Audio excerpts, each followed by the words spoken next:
Good morning, everyone. I'm going on a little solo adventure today. You might see the crab pots in the back of the car. We're gonna go crabbing, and I'll tell you a little bit more about the setup as we get closer to the water, or on the water. But first, I have to go pick up bait. For bait today, I'm gonna be using chicken drumsticks. Out here you can use either fish carcasses or chicken's a popular bait. I don't have any fish carcasses, so I'm going to use chicken. You can just go to the store, grab basically the cheapest drumsticks you can find. Don't need to get anything fancy, just the cheapest chicken drumsticks you can find. If you can find a manager special, even better. Crab don't like old bait, so you don't want old stinky chicken. But there's no reason to get the fancy free range stuff. The crab don't care. So that's what I'm about to do. I'm about to pull in the parking lot here, and I'll catch you when I get closer to the boat. All right, so here I am now. I'm out at the crabbing spot. Now I'm sure you're probably wondering, how we have a boat. There's an easy answer for that. We don't actually have a boat. Sarah and I joined a boat club, which allows us to use one of several different boats. This is the one that I was able to reserve today. So it's not our boat, but us and several other people that are a member of this club can use this boat basically whenever we want. So I had a day off from work today, so I decided to take the boat out and take it crabbing. Now I was going to show you baiting up the pot. Well, I have two crab pots, but when I was setting the first pot, it was really windy. So it has since calmed down, and I think I'll probably show you how I bait up the pots with the second pot. We're actually drifting pretty good, so I don't know if you can see it somewhere out there. Yeah, right off there. There, that's my first pot. That's the first pot that I set down. So I'm not exactly sure where I'm gonna go. Let's see. I'm drifting kind of into the island. So let's see. It's getting shallower here. I think I might go a little bit deeper to set this second pot. Let me see if I can get a better angle, so you can actually see some things.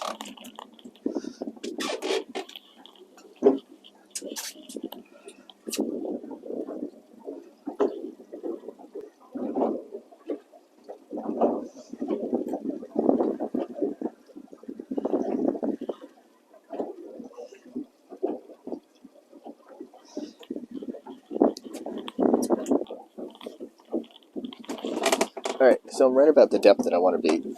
So let me show you what I'm using. So I've got these collapsible, I forget who makes them, but they're collapsible crab pots. I bought them at a local fishing and boat supply store here, but you can buy them wherever you get your fishing and boating supplies.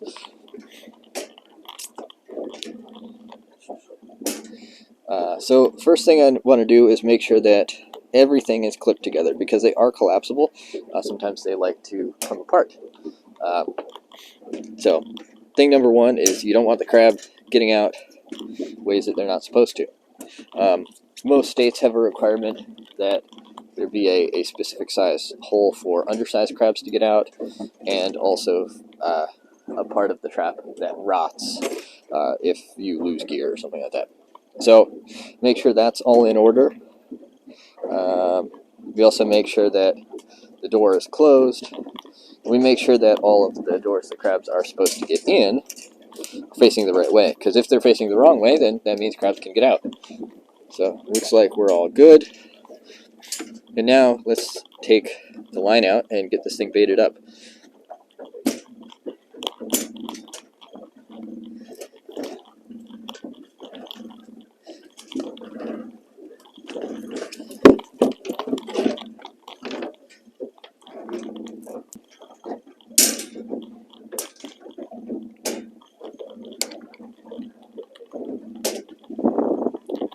I'm out here by myself, so I'm always checking around, making sure I'm not drifting into things, making sure I'm at a reasonable depth.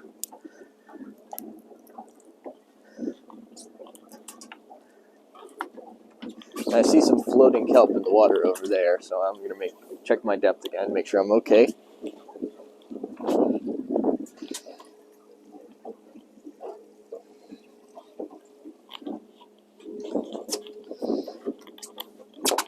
And I am. We're all good. Alright. Now next up, bait. Like I said before, for bait, I'm going to be using chicken drumstick.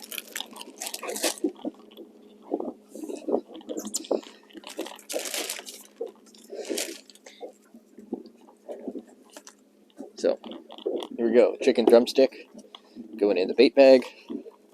The trick here is you want to make sure that there's enough that, two things, it'll create scent for the crabs to get attracted to it, and there will be enough for the crabs to eat. I'm doing probably 2 to 3 hour soak. We'll see how long I stay. And I do anticipate catching crabs at this depth, so I want to make sure that they have enough to munch on. So I'll actually put 4 drumsticks in. But of course you don't want to waste bait. So 4 might be excessive. We'll see. What you definitely don't want to have happen is that the crabs get bored and then they start fighting each other. That's bad. And that doesn't make for healthy crab. That makes for a very upset crab. And sometimes they can actually do some damage to each other, so you don't want that. Next thing, once you have bait, you've checked your trap, is to check all your knots. So make sure that everything's snug and secure. This is a bowline, some people pronounce it. You can find videos on YouTube on how to tie this. It's a good knot because it's very strong, it's easy to tie, and it doesn't bind. So even though you'll be putting a lot of force on this, if you wanted to use this rope or line for something else, you could easily untie it.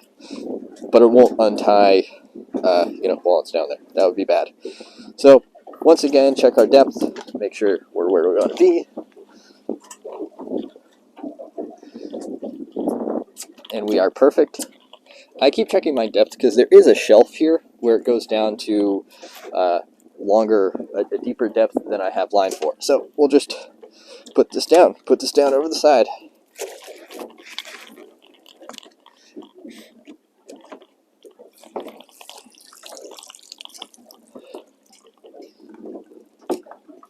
Just kidding. I'm actually going to put it down over the other side so you won't see me put it down. But that's because of the way the boat is drifting. So I don't want it to go under the boat. I want to be able to toss the buoy and everything away from the boat. Of course, now we're drifting in a different direction and it's still going under the boat. That's always last part, the buoy, and then always toss the buoy away from the boat.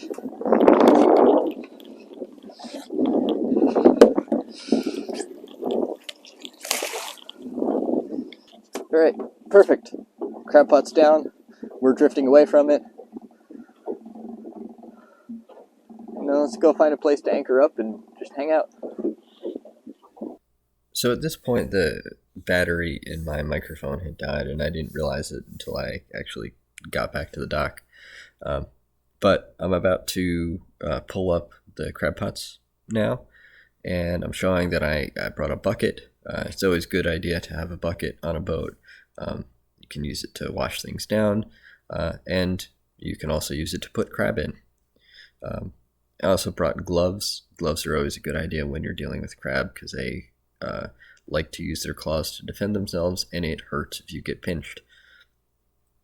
And then finally, the last piece of equipment that I need to go pulling up crab pots, or realistically sorting the crab, is a crab gauge. And I actually had it stowed in a locker, so I needed to go get it. You'll also see me use a boat hook a little bit later, and that's something I should have mentioned here. But with this crab gauge, you can see it's got 3 different notches There are some that have more. This particular one just had those 3 different notches, and where I am, the crab need to be as wide as the widest notch. You can see I'm pointing to it there. California and Oregon, and actually some other parts of Washington have different size limits. But here in Puget Sound, they need to be 6¼ inches from kind of inside point to inside point. I tried to get some video of me measuring crab. You'll see me measuring the crab a little bit later, but I'll point out specifically how to measure crab in a future video. So now I'm pulling up to my first pot. You can see the buoy there floating in the water.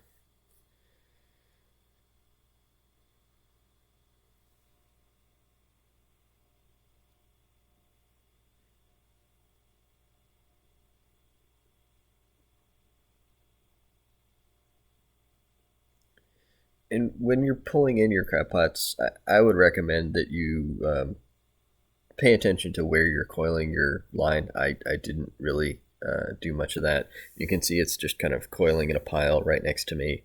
That does create a tripping hazard.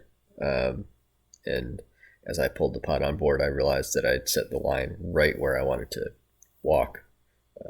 So when I pulled up my second pot, I didn't do that. But I didn't get any video of that because it was starting to get kind of choppy. And as you see, I got quite a few crab in this pot, and it wasn't really necessary for me to video the second pot. I actually ended up catching my limit from this pot.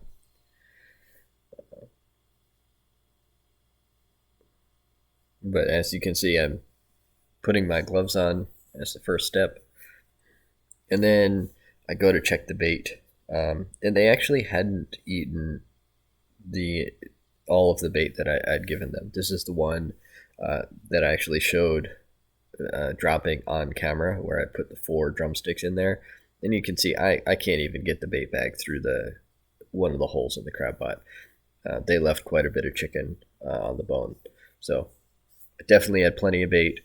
Probably could have done with maybe just two drumsticks. Maybe 3 to be on the safe side. But you can see here, now I'm starting to take the crab out. This one's a male. You can tell because what people call the apron is narrow. This is also a larger crab. Males typically tend to be larger. And now I'm showing that it is a legal crab. This was actually the smallest of all the legal crab that I caught. You can't really see, but the gauge just barely did not fit around it, indicating that it was a legal crab, but it was maybe 1/8 of an inch beyond the legal limit, or maybe 1/4 of an inch. So that would have been 6 3/8 or 6½ inches. So it was legal, but only just. The next crab I pulled out was a female, considerably smaller, but you can see that apron part where I'm pointing with my thumb is significantly wider, almost the entire width of the crab's body. Here in Washington, you can't keep female crab. Some other states you can keep female crab, but here in Washington, all female crab have to go back no matter what size they are. Here's another male. This one is bigger than the first one that I pulled out.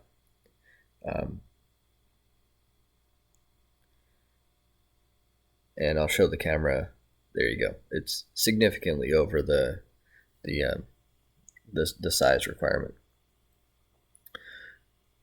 I will note that in this pot, most of the crab were pretty well behaved.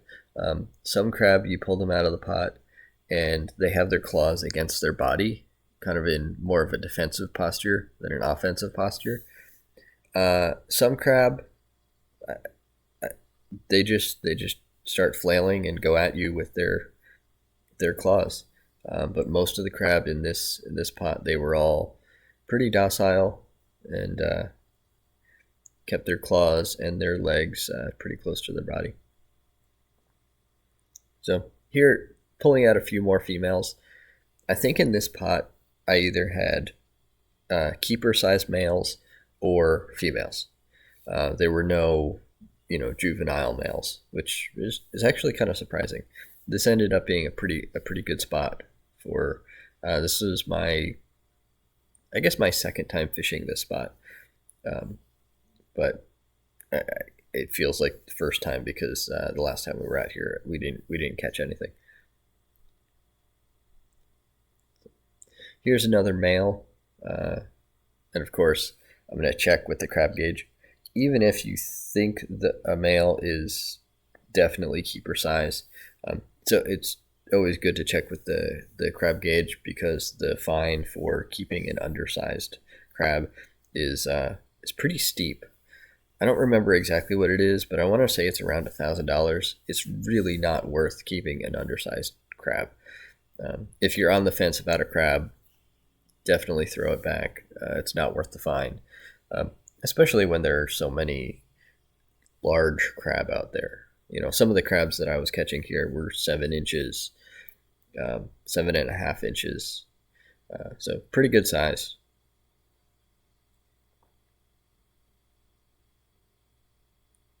And like I said, here's another a male, and it goes right in the bucket. It's a keeper again.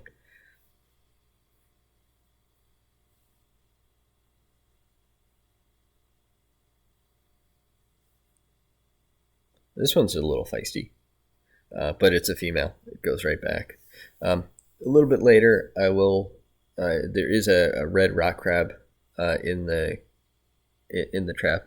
I don't really know what the red rock crab was doing in this particular trap. There are some rocks in this area, but this specific spot was pretty. I think it was a sandy or mud bottom. Really good for Dungeness, but not really an area that I would expect red rock crab to be hanging out. So at this point, I think it's as good a time as any to ask that if you're not already subscribed, to go ahead and click that subscribe button. If you like the video, go ahead and hit the thumbs up button. Really appreciate that. Yeah, you can see here's the red rock crab. I'm trying to get it out of the trap, and it doesn't want to leave. So I think what I ended up doing was I just let it sit there for a couple minutes, and then it came right out.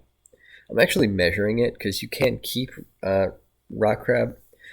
Some people say they taste better than Dungeness. I've never actually had them. There isn't a whole lot of meat on them, but some people do say that they taste better. I don't know. If you've had experience with that, go ahead and leave a note in the comments. This one obviously did not want to leave the trap. I ended up not keeping it because even though it was the legal size, here they have to be over 5 inches, and it definitely was over 5 inches. So it was a keeper. I didn't keep it because I already had a limit of Dungeness crab, and that was what I was really going after. If I'd caught no Dungeness crab, and this was the only guy in the trap, I might have kept it. But since I had what I came for, it wasn't really worth it. So I hope you liked this video. If you did, again, give it a thumbs up, subscribe to the channel, and hope to see you in the next one.